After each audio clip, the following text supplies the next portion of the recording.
Hello everyone, today I am going to make a video about struktur di TOEFL, di buku TOEFL Longman, dan saya akan fokus pada skill atau kemampuan ke-1 hingga ke-3. Jadi, saya akan coba pindah video untuk video yang telah saya buat di channel sebelumnya, di channel dan akan diupload di channel baru ini. Jadi, untuk kali ini, untuk mempersingkat waktu dan membuat semuanya menjadi lebih efisien, saya akan mencoba menggabungkan ketiga skill. Jadi, tiap tiga skill yang akan muncul pada buku TOEFL Longman ini. Dan, of course, I need to remind you, if you like the video, you can like it so that more people can see it too. More people can study with us and then subscribe to the channel so that you can also get the notification if you turn it on for our newest videos about TOEFL. And so without waiting for too long, so we can get ready for the first question in the first skill. And we will talk about subject and verb. Dan untuk setiap pertanyaannya, saya akan berikan durasi waktu selama 25 detik. Kalau biasanya TOEFL structure di TOEFL test itu, kita akan diberikan waktu atau ya kira-kira 36 detik itu untuk kita mengerjakan tiap soalnya. But I set myself to do it 25 detik karena untuk melihat apakah soal tersebut soal yang sulit untuk saya kerjakan atau tidak. So I hope that you can try to follow my instruction or maybe my strategy. And then let's go to the first question.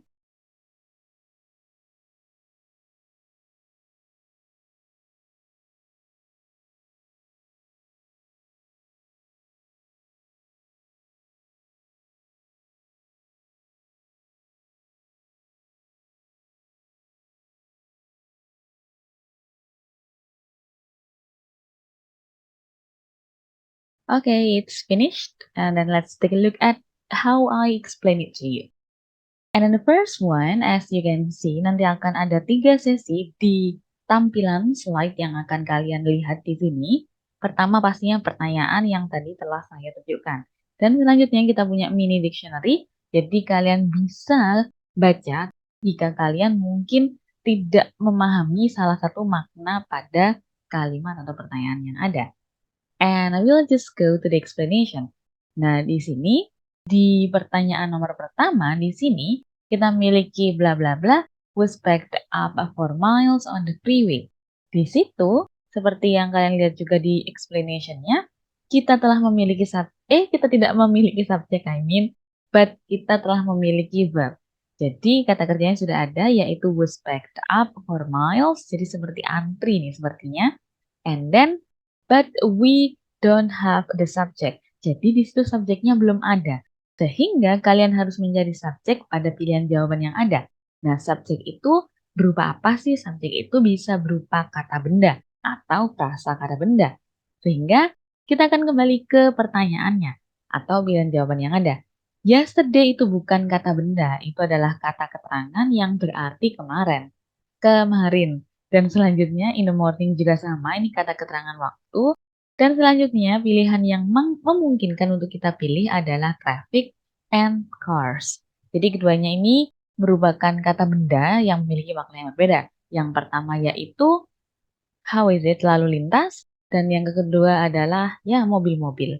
Dan seperti yang kalian lihat kita memiliki mobilnya tidak hanya ada satu. Jadi mobil-mobil atau mungkin banyak mobil was backed up for miles itu bisa kita simpulkan sebagai subjek yang salah. Kenapa? Karena cars di sini kan bentuknya jamak. Dan sayangnya kata kerja yang ada di pilihan di pertanyaan itu memiliki bentuk singular. Jadinya harusnya kalau jamak, kata kerjanya juga jamak. Sehingga pilihan yang tersisa adalah traffic. Traffic ini merupakan uncountable noun, jadi kata benda yang tidak dapat dihitung, sehingga kata kerjanya kita akan menggunakan kata kerja tunggal. Dan was adalah kata kerja yang tepat untuk mengisi atau ya untuk melengkapi kalimat tersebut. Was backed up. And then let's move on to the next one. It means we can move on to questions number 2. Sepertinya masih dengan skill yang sama dengan saya. Let's go.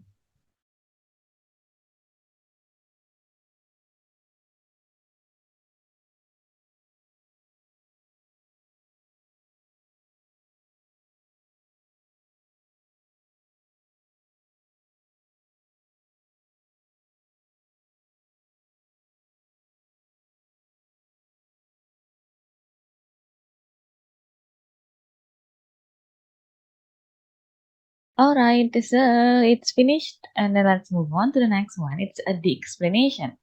Dan sepertinya saya tidak Saya tidak menambahkan mini dictionary di sini karena I hope that all of you have realized or maybe you can get the meaning of the sentence and then the options.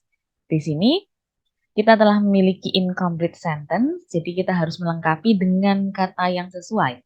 Pertama-tama kita harus melihat subjeknya ada nggak, dan di sini subjeknya sudah ada, yaitu the boy pada kalimat yang ada. Namun ternyata kita belum memiliki kata kerja yang lengkap. Jadi di situ sebetulnya sudah ada going to, namun kalau misalnya going to itu masih belum bentuk yang lengkap. Kalau ingin lengkap, biasanya kita dapat menambahkan to be. Jadi is going to, am going to, or maybe will be going to. Jadi, karena subjeknya sudah ada, kalian bisa menyeleksi pilihan jawaban yang ada untuk pertanyaan ini. Pastinya kita tidak membutuhkan subjek lagi sehingga pilihan A salah. Begitu juga dengan pilihan B, kita tidak membutuhkan subjek lagi, so pilihan B juga salah. Nah, bagaimana dengan is relaxing? Going to, oh that one is wrong too. Because it's relaxing itu kan satu kata kerja utama, dan going to ini kan kata kerja lainnya. Jadi nggak bisa langsung digabung seperti itu. Dan kalaupun digabung juga masih salah struktur bentuknya itu tadi. Nah, pilihan tersisa adalah will be going to. Karena memang bentuk going to itu harus didahului oleh to be. And so that's it for questions number 2. I think this one is quite fast. And then let's move on to the next one. Kita miliki soal nomor 3, namun dengan skill yang baru, yaitu skill kedua. You need to be careful of the objects of preposition. Jadi, kalian harus hati-hati membedakan antara objects of preposition dengan subjek yang sebenarnya. Okay, let's go to take a look and do the next question.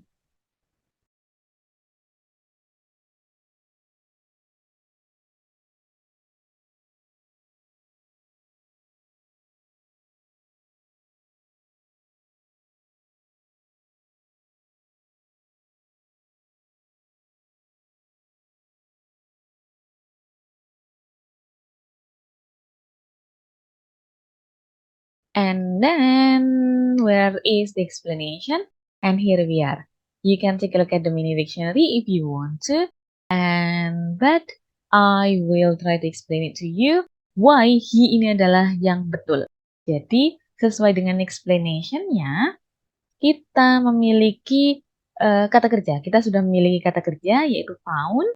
Namun sebetulnya kita masih belum memiliki subjek. Jadi ini adalah yang harus kalian perhatikan. Kalau misalnya kita memiliki preposisi dan selanjutnya preposisi itu ada noun, jadi kita sebut sebagai frasa preposisi. Jadi frasa preposisi yang terjadi dari preposisi dan objeknya. Nah, karena itu merupakan gabungan dari preposisi, kita tidak bisa menggunakan frasa preposisi tersebut sebagai subjek. Sehingga kalimat di nomor 3 ini sesungguhnya masih belum memiliki subjek. Dan kita harus mencari subjeknya. Di manakah subjeknya?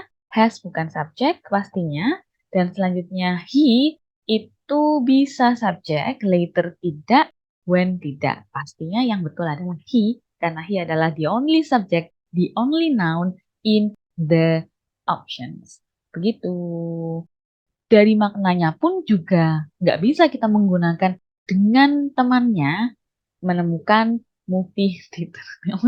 It's weird. Oke, dari meaning pun kalau misalnya kalian menggunakan intuisi kalian, kalian juga pasti menganggap soal ini masih ada yang kurang. Dan yang kurang adalah subjeknya atau orang yang melakukan kata kerja tersebut. Sehingga kita akan lanjut untuk pertanyaan selanjutnya. Let's see what is the next question? The next question is about, okay, we will move on to skill number 3. Dan sepertinya kita akan memiliki 2 pertanyaan di sini. Kita akan coba pertanyaan pertama untuk skill nomor 3. Jadi kalian harus lebih hati-hati jika kalian menemukan A positif. A positif itu apa? A positif merupakan suatu frasa that gives extra information about the subject. You usually see the subject atau things or people describe. Jadi seperti itu. Okay, so without waiting for too long again, we will move on to the next question. It's questions number 4.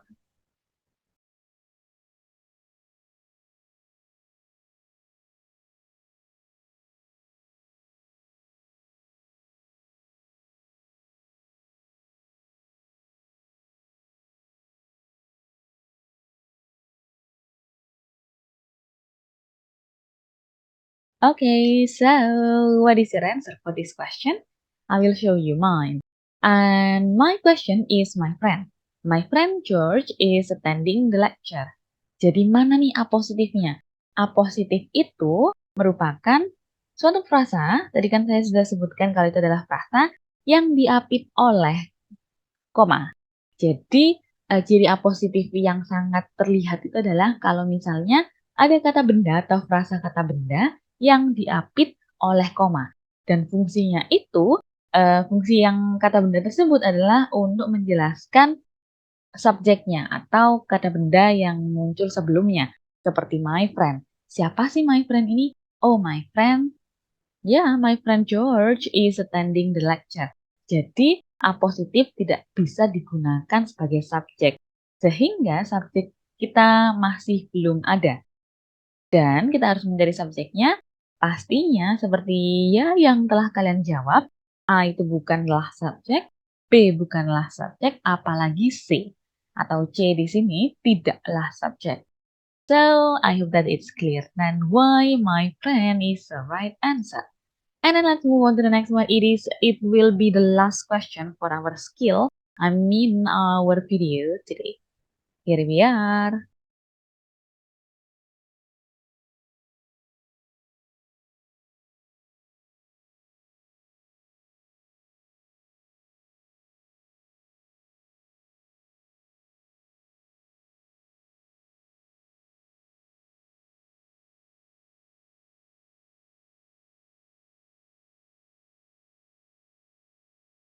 Okay, so it means let's take a look at this one. How will I explain it? Jadi di sini pertama-tama seperti biasa, kalian harus mencari subjeknya terlebih dahulu. Manakah subjeknya? Dan seperti yang kalian lihat, saya telah memberikan cetak tebal untuk subjeknya. Subjek kita telah menemukan it's a Sarah, and then the next one verbnya juga sudah ada kan? Verbnya juga sudah ada. Pastinya kita tidak perlu menambahkan kata kerja. Jadi pertama-tama kita bisa mencoba mengeliminasi pilihan jawaban yang memiliki kata kerja karena kita tidak membutuhkan kata kerja. Dan kita bisa eliminasi B salah, and then C juga salah. Begitu. Jadi kemungkinan soal ini adalah soal terkait A positif atau informasi tambahan. Dan di sini ternyata kita telah menemukan variasi bagaimana kita meletakkan A positif. Jadi ternyata tidak selalu diapit oleh 2 koma. Ternyata bisa juga diletakkan di awal kalimat. Jadi additional information atau extra information ini bisa mendahului kata benda yang dijelaskan atau bisa ya nanti didahului oleh kata benda sama ini tadi.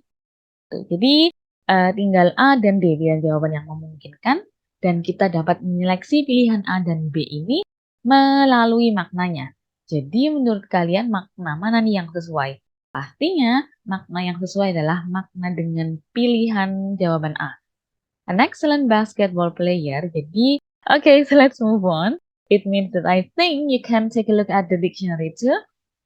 It looks like a little bit complicated because why? Ternyata miss ini, dari kata kerja miss ini kita memiliki berbagai macam makna. Dan sesungguhnya ini tidak hanya 5, sepertinya kita bisa saja memiliki makna lebih dari 5. And you can check it out by yourself. I will try to add the link for the dictionary in the description, of course. And for this one, untuk makna yang sesuai atau ya makna yang sesuai dengan konteks kalimat nomor 5 yaitu adalah lesson ini, yaitu makna yang pertama. And then that's all for our today's lesson. Thank you very much for watching and listening to me carefully. Saya akan lanjutkan untuk skill-skill selanjutnya di video selanjutnya. So, if you like the video, I will really appreciate it if you can like it. And then don't forget to subscribe to the channel and turn on the notification for our newest videos. Thank you very much and see you on our next videos about next skills in TOEFL.